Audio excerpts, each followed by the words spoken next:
ज़ीरोधा में ईटीएफ में आप ट्रेडिंग किस तरीके से कर सकते हैं। तो ये ईटीएफ स्पेसिफिक ट्रेडिंग है। इसके क्या फ़ायदे हैं, क्या नुकसान है, वो मैं आपको बता देता हूँ। जैसे आप किसी भी शेयर में ट्रेड करते हैं, मान लीजिए आप आज रिलायंस को बाय करते हैं और फिर सेल कर देते हैं, या पहले आप सेल करते हैं और फिर आप बाय कर देते हैं। अगर ये आज के आज ही दोनों चीज़ें की तो इसे हम बोलते हैं इंट्राडे। और आज के आज नहीं किया, अगर आपने आज बाय किया और मान लीजिए आपने कल बेचा या परसों बेचा, तो वो पोजिशनल माना जाता है। तो दोनों तरीके से ट्रेडिंग होती है। तो शेयर में जो है वो अगर आप जैसे ट्रेडिंग करते हैं उसी तरह से आप ईटीएफ में भी ट्रेडिंग कर सकते हैं। ईटीएफ के कुछ फ़ायदे भी हैं, वो मैं यहाँ पे बात करूँगा। तो आइए हम स्क्रीन पे देखते हैं।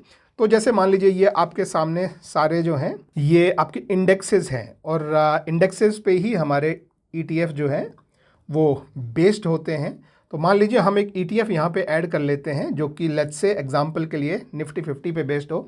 ध्यान रखना ये ईटीएफ का नाम मैं सिर्फ आपको समझाने के लिए मैं यूज़ कर रहा हूँ, इसमें कोई भी रिकमेंडेशन वगैरह ना समझें। तो इसमें जो सबसे बड़ा जो ईटीएफ है उसका नाम है निफ्टी 20, BEES।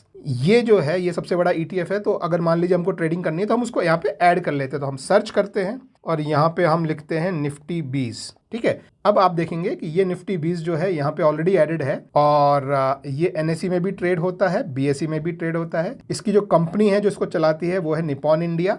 पहले रिलायंस के पास था, अभी ये निपॉन इंडिया के पास है, और ये ईटीएफ है निफ्टी 20। तो अब हम यहाँ पे नीचे आके ऐसे देखते हैं तो ये देखिए ये है आपका निफ्टी 20 जो कि है एक ईटीएफ, और उसका जो मूवमेंट है वो बेस्ड है निफ्टी 50 पे। तो अगर आपको मान लीजिए निफ्टी 50 में अगर आपको ट्रेड करना हो और आप फ्यूचर्स एंड ऑप्शंस में नहीं ट्रेड करना चाहते हैं for whatever reason, risk ज़्यादा है या जो भी है, तो आप उसके ईटीएफ में ट्रेड कर सकते हैं। लेकिन ईटीएफ में ट्रेड करने में कुछ स्पेसिफिक चीज़ें हैं, जिसमें एक सबसे बड़ा जो फैक्टर है जो बहुत ज़्यादा लोगों को, मेरे ख्याल से 90% लोगों को नहीं मालूम है, वो है एसटीटी। एसटीटी जो है वो अलग लगता है, और सबसे बड़ा जो एक्सपेंस होता है ट्रेडिंग में हमारा एसटीटी होता है, और निफ्टी 20 पे वो एसटीटी बहुत कम लगता है। तो वो हम समझते हैं। मान लीजिए पहले हमको बाय करना है और फिर सेल करना है, तो हम क्या करते हैं, पहले इसको ऊपर खोल लेते हैं, ठीक है। अब यहाँ पे हम जो है बाय करने के लिए ये बाय पे क्लिक करते हैं इस तरीके से। यहाँ पे ट्रेडिंग के लिए आपको अभी इन सब में इमीडिएटली कुछ देखने की जरूरत नहीं है, फिलहाल आप सिर्फ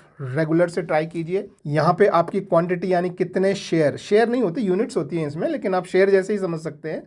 कितने शेयर चाहिए वो आप यहाँ डालते हैं, किस प्राइस पे चाहिए वो आप यहाँ डालते हैं। अगर आपको प्राइस डालना है तो यहाँ पे आपको अपना लिमिट रखना पड़ता है ऑर्डर, और फिर आप अपना प्राइस डाल सकते हैं। लेकिन यदि आप प्राइस नहीं डालना चाहते हैं, जो भी मार्केट में प्राइस चल रहा है उसी प्राइस में लेना चाहते हैं, तो आप यहाँ पे मार्केट सेलेक्ट कर देंगे। तो आप देखेंगे कि आपने मार्केट सेलेक्ट किया तो आपको प्राइस डालने का ऑप्शन आपको नहीं दिया जा रहा है, ठीक है।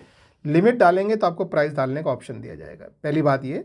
दूसरी बात, फिर प्रोडक्ट टाइप में आप क्या इंट्राडे ट्रेड करना चाहते हैं, ये सबसे बड़ा जो है वो आपका वो सेक्शन होता है कि आपको इंट्राडे करना है या आपको पोजिशनल ट्रेड करना है। इंट्राडे का ट्रेड का मतलब है कि आप अभी मान लीजिए आपने सुबह 10 बजे आपने कुछ बाय कर लिया, ठीक है, तो आपको वो 3:20 से पहले पहले आपको उसको सेल करना ही है, आज के आज। अगर आपने सेल नहीं किया तो आपका ब्रोकर उसको सेल कर देगा, और आपको 50 रुपये प्लस जीएसटी आपको एक्स्ट्रा खर्चा भी लगाएगा एडिशनल, और सेलिंग में जो फ़ायदा नुकसान जो हुआ वो आपका, ठीक है।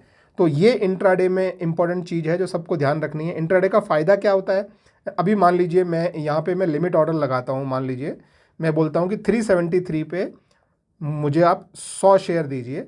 अब मैं देखिए यहाँ पे ये छोटा सा ये रिफ़्रेश वाला बटन है, इसको मैं यहाँ पे प्रेस करता हूँ, तो आप यहाँ नीचे देखेंगे, ये देखिए आपको अमाउंट और चार्जेस दिखाई देते हैं। तो ये अमाउंट जो है वो आप देखेंगे 27,300 है जब मैं ये लॉन्ग टर्म में रख रहा हूँ, ठीक है। अब अगर इसको मैं लॉन्ग टर्म से हटा के अगर मैं इसको इंट्राडे कर देता हूँ और फिर से इसको रिफ्रेश करता हूँ, तो आप देखेंगे कि आपका अमाउंट जो है, लॉन्ग टर्म में अमाउंट कैसे आया था, 100 मल्टीप्लाइड बाय 273, तो आपका अमाउंट आ गया था 27,300 फॉर लॉन्ग टर्म। अब शॉर्ट टर्म में आप देखेंगे कि आपका प्राइस जो है वो कैसे आया, 100 multiplied by this divided by 5, तो आपका प्राइस आ गया 5,460। तो ये इतना सा ही आपको पैसा देना है। इसका मतलब है मान लीजिए अगर आपके पास, अगर हम ये लॉन्ग टर्म में लेते तो मान लीजिए आपके पास अगर 27,300 रुपये है, मान लीजिए आपके खाते में 27,500 रुपये है, तो आप लॉन्ग टर्म के लिए अगर आप ख़रीदना चाहते हैं तो आप सिर्फ 100 शेयर ही खरीद पाएंगे।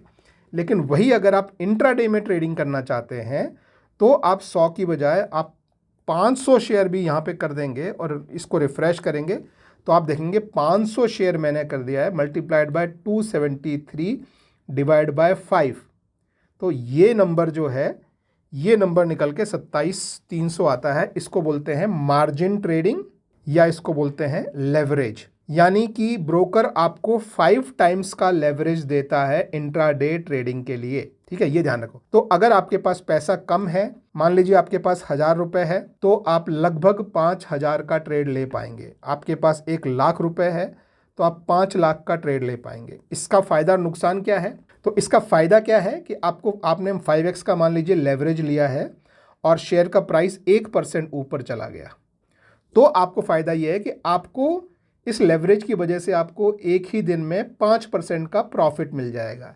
लेकिन अगर शेयर का प्राइस 1% नीचे गिर गया तो उसका नुकसान ये है कि आपको 5% का लॉस भी हो जाएगा। तो जो भी प्रॉफिट होगा वो भी 5 गुना हो जाएगा और लॉस होगा वो भी 5 गुना हो जाएगा अगर आप 5 टाइम्स का लेवरेज लेकर ट्रेड करते हैं इंट्राडे। ये जरूरी नहीं है कि आप उतने का ट्रेड करें, आपकी मर्जी है तो आप 100 रख के ही ट्रेड कीजिए। ऐसा किसी किताब में ये नहीं लिखा है कि आपके पास पैसा ज़्यादा है तो आपको जो है ज़्यादा अमाउंट से ट्रेड करना है। तो अभी जैसे मैं रिफ़्रेश करूं तो मैं 100 क्वांटिटी ही रखूंगा तो मेरा अमाउंट सिर्फ 5,460 रुपये ही है। ठीक है, ये एक पहली बात है जो कि इंट्राडे में आपको मार्जिन मिलता है, इसीलिए इसको जो है MIS बोलते हैं। और लॉन्ग टर्म में आपको पूरा पैसा देना पड़ता है, इसलिए उसको CNC बोलते हैं, कैश एंड कैरी। ठीक है, तो ये एक और ट्रेडिंग का बहुत इंपॉर्टेंट फैक्टर होता है। नेक्स्ट एक और चीज़ है जो बहुत लोगों को नहीं पता है, वो है चार्जेस। वो मैं बात करना चाहता हूँ। मान लीजिए मैंने यहाँ पे 1,000 कर दिया, ठीक है, और मैंने ये लॉन्ग टर्म रखा। ठीक है दोस्तों, अभी आप देखेंगे कि इसमें आप 2,73,000 का ट्रेड ले रहे हैं बाय में, और आपको चार्जेस दिखा रहा है 325 रुपये। मैं आपको बता दूं कि ये चार्जेस जो हैं वो गलत हैं और ज़ीरोधा ये यहाँ पे थोड़ा गलत चार्जेस दिखाता है। ETF में अगर आप डिलीवरी वाले यानी लॉन्ग टर्म पे अगर आप बाय करते हैं और आज सेल नहीं करते हैं, कल सेल करें, परसों सेल करें, 10 दिन बाद सेल करें, 10 साल बाद सेल करें, तो आपको ETF में बाइंग साइड पे आपको कोई भी STT नहीं लगता है। सेलिंग साइड पे आपको सिर्फ 0.001% STT लगता है। ये बहुत कम लोगों को पता है, तो ये आप ध्यान से समझ लीजिए। अभी मैं जैसे इस पे मैं क्लिक करूं तो आप देखेंगे कि यहाँ पे ब्रोकरेज तो 0 है, ये सब चार्जेस आपको जो है लगेंगे, ये सब लगेंगे। लेकिन आप देखिए 325 रुपये में से 273 रुपये जो है वो सिर्फ बता रहा है कि इसके लगेंगे, लेकिन एक्चुअल में ये नहीं लगेंगे। आपको बाइंग साइड पे कुछ नहीं लगेगा। जब आप सेल करने आएंगे तो मान लीजिए आप इसी प्राइस पे सेल कर रहे हैं, जैसे एग्जांपल के लिए मैं बोल रहा हूं, तब आपको सिर्फ 2 रुपये 73 पैसे ही आपको चार्जेस लगेगा, या मोटा मोटा 3 रुपये आपको जो है STT लगेगा। तो ये जो नंबर होता है ये गलत होता है, और ये ETF का सबसे बड़ा फायदा है। अगर इसकी बजाय कोई शेयर होता तो ये जो चार्जेस है ये एज इट इज आपको इतने लगते हैं। देखिए टोटल चार्जेस में से हमारा आप देखिए 325 में से 273 तो सिर्फ STT के चार्जेस है, और वो आप ETF में कर रहे हैं तो बाइंग साइड पे कुछ नहीं लगते हैं और सेलिंग साइड पे सिर्फ 0.001%, जो कि 25 गुना कम है। लेकिन ये चीज़ ध्यान रखें, वही अगर आप MIS में अगर आप ट्रेड करते हैं तो ये बदल जाता है। और MIS में ट्रेड का मतलब ये नहीं है कि आपने MIS में बाई किया, MIS में सेल किया। अगर आपने CNC में भी आज बाई किया